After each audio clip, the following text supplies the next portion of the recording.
চলো আজকের টপিকটা স্টার্ট করা যাক।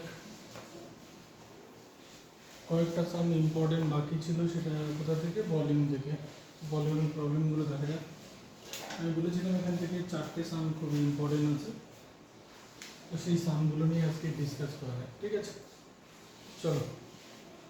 আচ্ছা, প্রথমে ভলিউম সলভ করতে গেলে যেটা লাগবে, যে আইডিয়াটা একটু দেখি। মনে করো কোনো একটা curve, suppose y is equal to f of x, এটা একটা কার্ভ। আর এই কার্ভটাকে আমি রোটেট করাবো কার রেসপেক্টে? এটা রোটেট করাতে চাইছি এক্স অ্যাক্সিসের রেসপেক্টে, মানে অ্যাবাউট এক্স অ্যাক্সিস।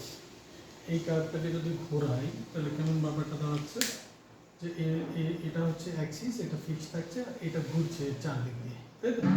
তাহলে এই চারদিক দিয়ে ঘুরলে আমি যদি একটা লিমিট নিয়ে নিই, সাপোজ এই জায়গায় মনে করো এক্স ইকুয়াল টু এ, আর এখানে x equal to b, x equal to a থেকে বি, এই এতটা যে কার্ভ আছে এ থেকে বি অবধি, এই কার্ভটাকে, এই পার্টটাকে যদি আমি রোটেট করাই, পুরোটাই রোটেট হচ্ছে, তো আমি মনে করো এইটুকু অংশটার ভলিউমটা চাইছি, যে শেপটা তৈরি হবে। মনে করো এটা কেটে ফেলে দিলাম, এটাও কেটে ফেলে দিলাম। এই যে শেপটা তৈরি হবে সেটা দেখতে কেমন হবে?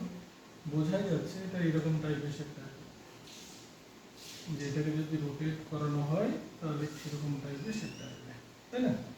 মোটামুটি এরকম টাইপের শেপ, এরকম টাইপের একটা শেপ আসবে। তাহলে এই যে সলিডটা পাওয়া গেল, এই সলিডটার ভলিউমটা আমরা চাইছি, যে সলিডটার ভলিউম কি হতে পারে, তাই তো?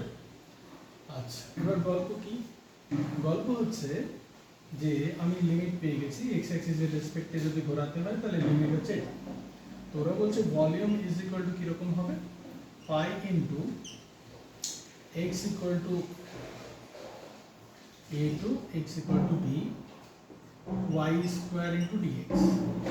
এটা ক্যালকুলেট করে যা পাবো এটা হচ্ছে তার এই ভলিউমটার, সলিডটার ভলিউম, তাই তো?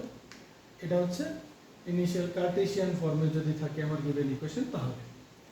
এইবার কথার কথা, মনে করো কোনো একটা কার্ভ, সেটাকে যদি ওয়াই অ্যাক্সিসের রেসপেক্টে ঘোরাতে হয় তাহলে একই ধরনের গল্প, শুধুমাত্র কি জানতে হবে? শুধুমাত্র জানতে হবে যে ওয়াই অ্যাক্সিসের রেসপেক্টে আমি কতটা ভলিউম তৈরি করতে চাইছি। মানে গল্পটা এরকম, কথার কথা, এটাই হচ্ছে তোমার এক্স অ্যাক্সিস, ওয়াই অ্যাক্সিস। এইবার কার্ভটা মনে করো এরকম টাইপের, কথার কথা হচ্ছে y is equal to f of x, তাই? তো এটাকে আমি কনভার্ট করে নিতে পারবো x equal to phi of y এর ফর্মে, এই ফর্মে কনভার্ট করে নিয়ে নিতে পারবো ইকুয়েশনটাকে। এবার প্রশ্ন হচ্ছে, আমি রোটেট করাতে চাইছি y is equal to c থেকে y is equal to d, এই লিমিটের মধ্যে যদি রোটেট করে তাহলে সেটা কেমন হবে? তার মানে এই দিক বরাবর এটা এক্সিস থাকবে, y অ্যাক্সিসটা অ্যাক্সিস থাকবে, আর রোটেট হচ্ছে এর চারদিক দিয়ে, এটা চারদিক দিয়ে ঘুরছে, এরকম করে ঘুরছে এই শেপটা। যদি ঘুরে তাহলে বোঝা যাচ্ছে এই দিকটাতে শেপটা এরকম টাইপের আইডেন্টিক্যাল ফিগার আসবে, এরকম টাইপের। আর এই যে শেপটা তৈরি হবে, সলিডটার যে শেপটা তৈরি হবে এরকম টাইপ, তার মানে এটার ভলিউম চাইছি। এটার ভলিউম কেমন হবে? একই রকম গল্প, পাই ইন্টু লিমিট দিয়ে দাও, কার রেসপেক্টে ঘোরাচ্ছি? ওয়াই অ্যাক্সিসের রেসপেক্টে। তাহলে ওয়াই অ্যাক্সিসের রেসপেক্টে ঘোরালে তার লিমিট দেওয়া ছিল কত থেকে কত? Y is equal to c থেকে ডি পর্যন্ত। আর এই আগে ছিল কি? এক্স অ্যাক্সিসের রেসপেক্টে ঘোরালে ওয়াই স্কোয়ার ডিএক্স, আর ওয়াই অ্যাক্সিসের রেসপেক্টে ঘোরালে এক্স স্কোয়ার ডিওয়াই। এটা ক্যালকুলেট করবে, যা বেরোবে সেটাই হচ্ছে তোমার এইটার ভলিউম, ঠিক আছে? তো এই দুটো মেনলি আমার জানা থাকলে হয়ে যাবে। পোলার ফর্মটা, আমি কার্টেশিয়ান ফর্মটাকেই আমি কী করব, একটু ইউটিলাইজ করে পোলার ফর্মের ভ্যালুটা কার্টেশিয়ান ফর্মে নিয়ে গিয়ে সলভ করবো, যদি পোলার ফর্মে থাকে। আর প্যারামেট্রিক হলেও তাই একই কাজ করবো, আলটিমেটলি কার্টেশিয়ান ফর্মেই আমি নিয়ে যাওয়ার চেষ্টা করব। চলো তাহলে প্রবলেমগুলো দেখি এক এক করে। ও, এটা সলভ করতে গেলে কয়েকটা ইন্টিগ্রেশন হয়তো প্রবলেম করবে, তো ইন্টিগ্রেশনগুলো একটু দেখে নেই। আর ইন্টিগ্রেশনগুলোর যে রেজাল্টগুলো আমাদের জানতে হবে, যেমন বিটা গামার যে রেজাল্টগুলো ছিল সেই রেজাল্টগুলো জানতে হবে। যেমন gamma of n is equal to কীরকম হয়? 0 to ইনফাইনাইট 0 to ইনফাইনাইট আর কেমন ছিল x to the power n minus 1 e to the power minus x dx, এটা ছিল গামা ইন্টিগ্রেশন, গামা ইন্টিগ্রেশনের রেজাল্ট, তাই তো?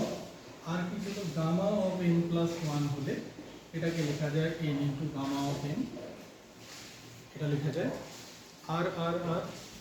একই রকম ভাবে আমরা যদি গামা অফ 1 এর ভ্যালু চাই 1 পাওয়া যাবে, আর গামা অফ হাফের ভ্যালু রুটের নিচে পাই।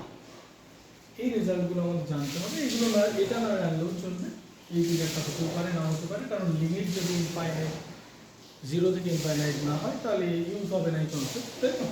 আবার ই ফাংশন আছে, তো ইন জেনারেলি যেই কেসগুলো করবো তাতে এটা ইউজ হবে না, তো হতেই পারে এই লিমিট, না হওয়ার কিছু নেই।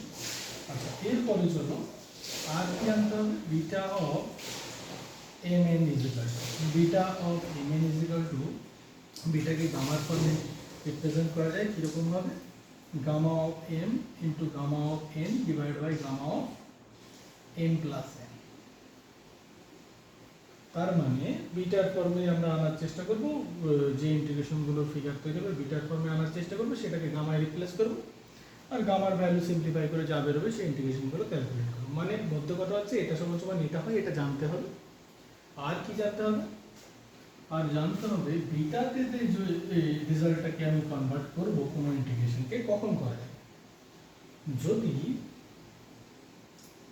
2 ইন্টু ইন্টিগ্রেশন কোথায় থেকে কোথায় 0 থেকে 90 লিমিট থাকে, 0 থেকে π/2, আচ্ছা sin two the power m 2m minus 1 theta into cos to the power 2n minus 1 theta into d theta, এইটাকে আমরা লিখতে পারি বিটা অফ এম এন দিয়ে। তার মানে বোঝা গেল এইটাকে যদি এটা লেখা যায়, তার পরের স্টেপে আমি এটাকে বলতে পারি gamma of m gamma of n divide by gamma of n plus N.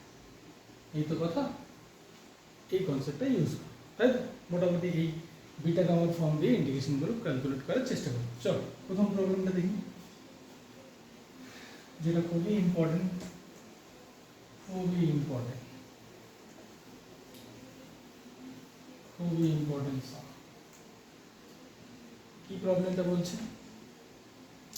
প্রবলেমটা ছিল